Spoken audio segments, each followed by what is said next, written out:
Bonjour. C'est le confinement, tant pis, mais c'est le moment des histoires, tant mieux. Il était une fois un roi et une reine qui avaient 2 enfants. Oh, tout le monde dans le pays aimait beaucoup et était très fier du roi Justinien, de la reine Albane et aussi de leurs 2 enfants, le prince Auguste et la princesse Zoé. Seulement, ils avaient quand même tous un petit peu honte de la princesse Zoé. Il faut dire que Zoé, elle était très gentille, très gaie, toujours prête à aider tout le monde. Seulement, elle avait un défaut. C'est que la princesse Zoé ne voulait pas se laver. Si bien qu'on l'avait surnommée partout dans le royaume, la princesse mal débarbouillée. Le matin, quand la reine Albane venait réveiller sa petite fille, elle lui disait « Oh, mais princesse Zoé, vous avez la figure toute noire et les mains toutes collantes, bah, allez vite vous laver !» La princesse Zoé disait « Bon, c'est même pas la peine, alors je vais aller jouer dans le parc et je vais me ressalir. » À midi, son papa, le roi Justinien, la grondait et lui disait « Princesse Zoé, avant de vous mettre à table, il faut aller au moins vous laver les mains. Et puis vous avez vu, vous êtes toute sale, allez donc prendre une douche. » « Oh ben non, disait la princesse Zoé, je me suis lavé les pieds le mois dernier, ça suffit bien comme ça. » Et au moment du goûter, c'était le prince Auguste.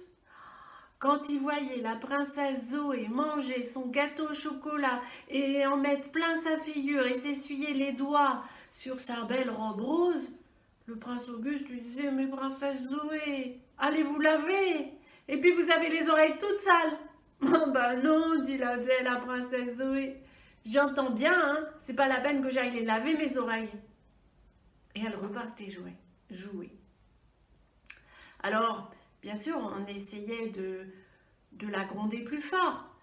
Le roi Justinien lui disait « Princesse Zoé, si vous n'allez pas vous laver, eh bien voilà, je vais vous envoyer dormir avec les cochons. » La princesse Zoé, elle savait bien que le roi Justinien, il l'aimait trop et que jamais il n'enverrait dormir avec les cochons. La reine Albane, elle lui disait « Princesse Zoé, si vous n'allez pas vous laver, je ne vous ferai plus de gâteau au chocolat. » Mais la princesse Zoé, elle savait bien que sa maman, elle l'aimait trop pour la priver de gâteau au chocolat. Et le prince Auguste, lui, eh bien, il lui disait « Princesse Zoé, je ne jouerai plus aux petites voitures avec vous. » C'est parce que le prince Auguste et la princesse Zoé, ils aimaient beaucoup jouer avec les petites voitures. Ils faisaient des circuits, ils faisaient des courses. Ils avaient des petites voitures de toutes les couleurs. Il y en avait des blanches, des rouges, des jaunes, des noires. Mais seulement quand la princesse Zoé, elle mettait ses doigts tout sales sur les voitures, après les voitures, elles étaient toutes sales. Un jour, le prince Auguste, il lui a dit « Moi, princesse Zoé, je joue plus avec vous. » Et là, la princesse Zoé, elle s'est mise à hurler, à pleurer. « C'est pas vrai d'abord, je suis pas sale, tu n'es qu'un menteur, prince Auguste, c'est même pas vrai, puis c'est celui qui dit qu'il est, non.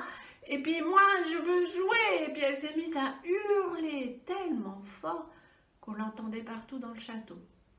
Alors le prince Auguste, il n'a pas eu le cœur de laisser pleurer sa petite sœur. Il est revenu, il a dit « Bon, d'accord, je vais continuer de jouer. » Et il a joué avec elle aux petites voitures. Un jour, un soir, est arrivé au château, on a entendu un coup de klaxon. Alors bien vite, tout le monde est allé voir à la fenêtre. C'était la grand-mère. C'était la grand-mère Laure qui venait dans sa belle voiture rouge décapotable qui venait au château. Oh, tout le monde l'a bien accueillie et on était content de la retrouver. Mais quand la grand-mère Laure a vu la princesse Zoé si sale, elle n'a rien dit. Mais elle a réfléchi. Et dès que la princesse Zoé a été couchée et endormie, elle a réuni tout le monde dans le château. Elle leur a expliqué son plan. Le lendemain matin, quand la princesse Zoé s'est levée, eh bien, elle est sortie de son lit, de sa chambre, comme d'habitude, et elle est allée à la cuisine pour prendre son petit déjeuner. Et là, sur la table, il y avait plein de bols tout sales, des cuillères sales, il y avait plein de choses, des couteaux, rien n'avait été lavé. Et là, il y avait juste une servante en train de faire de ranger. Elle lui dit, mais vous n'avez pas fait la vaisselle? Moi, j'aimerais bien avoir un bol propre, a dit Princesse Zoé. Et là, la servante, je lui ai dit, pourquoi faire la vaisselle? De toute façon, on va tout salir, alors c'est pas la peine, hein, vous avez qu'à prendre un bol sur la table. Oh, la princesse Zoé trouvait que c'était pas très agréable de prendre son petit déjeuner dans un bol tout sale.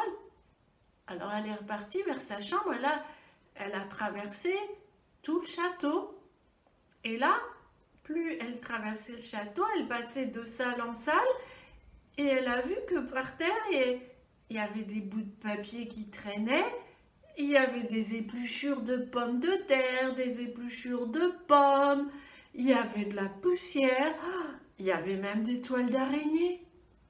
Alors elle a vu un serviteur et elle lui a dit, faudrait peut-être faire le ménage.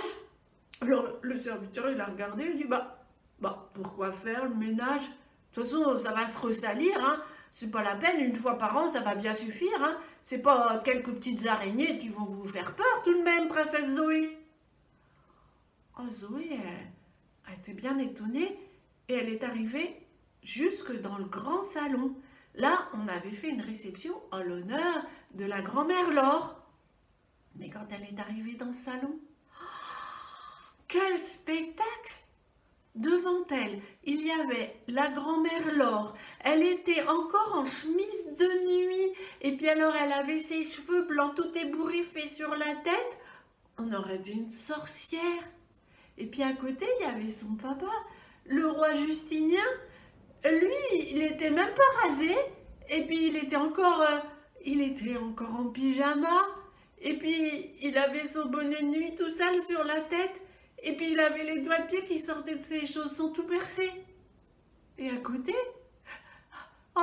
sa maman Alban, c'était même pas démaquillée, alors elle avait du noir qui lui coulait des yeux, du rouge à lèvres qui dégoulinait autour de sa bouche, et elle avait de la confiture rose sur sa robe de chambre. Et son frère, le prince Auguste, sa chemise blanche, elle était pleine de taches au chocolat. Oh, mais ils étaient moches, mais vraiment moches là, tous comme ça. Et là, la grand-mère Laure s'est approchée de la princesse Zoé, elle lui a dit, « Tu vois Zoé, je crois que tu avais raison. On va faire pareil que toi. On va plus se laver non plus. Oh, une fois par an, ça sera bien suffisant. Ça sera bien plus simple comme ça. On sera bien mieux. Ah ouais, t'avais bien raison. » Mais Zoé, elle n'est pas d'accord. D'abord, ils sont moches. En plus, ils sentent mauvais. Et puis tant qu'il y avait qu'elle qui se lavait pas, c'était bien. Mais si tout le monde se met à faire comme elle, c'est pas drôle du tout. Alors Zoé, elle est partie en courant, elle a claqué la porte, et elle a couru, elle a monté l'escalier, elle est allée en courant au bout du couloir, jusque dans la salle de bain. Et là, tout le monde dans le château a entendu le bruit du robinet, le bruit de la douche. Oh, Princesse Zoé se lave, Princesse Zoé se lave, Princesse Zoé se lave. Quand la princesse Zoé est sortie de la salle de bain, elle était habillée avec une jolie robe rose, bien repassée, sans plis. Elle était bien coiffée, elle avait accroché ses cheveux et elle avait les joues et les mains toutes propres. Depuis ce jour-là, au château, la vie a continué comme avant. Enfin, pas tout à fait comme avant. Parce que maintenant, on n'entend plus jamais le roi Justinien ou la reine Alban crier sur la princesse Zoé pour lui dire d'aller se laver. Et voilà, mon histoire est finie. Tant pis. Mais c'est le confinement. Tant mieux. Alors, restez chez vous et prenez soin de vous. À bientôt!